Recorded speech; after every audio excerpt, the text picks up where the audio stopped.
সব পরীক্ষা নিরীক্ষার রিপোর্ট ঠিক থাকার পরও সন্তান না আসাটা অস্বাভাবিক কিছু নয়। চিকিৎসা বিজ্ঞানে একে আনএক্সপ্লেইনড ইনফার্টিলিটি বা অজানা কারণে বন্ধ্যত্ব বলা হয়। যেসব কারণে এমন হতে পারে, এর প্রধান কারণ হতে পারে ওভুলেশনের সঠিক সময় বুঝতে না পারা অথবা ডিম্বাণু ও শুক্রাণুর গুণগত মানের সূক্ষ্ম ঘাটতি।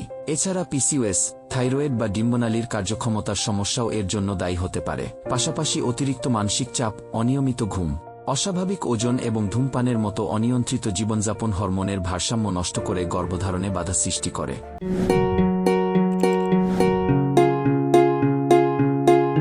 করণীয়: ওভুলেশন ট্র্যাকিং।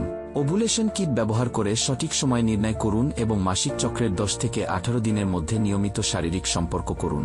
সুস্থ জীবনযাপন: শরীরের ওজন বা বিএমআই স্বাভাবিক রাখুন এবং প্রতিদিন 7 থেকে 8 ঘন্টা পর্যাপ্ত ঘুমান। মানসিক চাপ নিয়ন্ত্রণ: দুশ্চিন্তামুক্ত থাকতে নিয়মিত হাঁটা বা মেডিটেশনের অভ্যাস করুন। চিকিৎসকের পরামর্শ: প্রাকৃতিকভাবে গর্ভধারণের জন্য নিজেদের সময় দিন। তবে বয়স 30 এর কম হলে 1 বছর এবং বয়স 30 এর বেশি হলে 6 মাস চেষ্টার পর স্ত্রীরোগ বিশেষজ্ঞের পরামর্শ নেওয়া ভালো।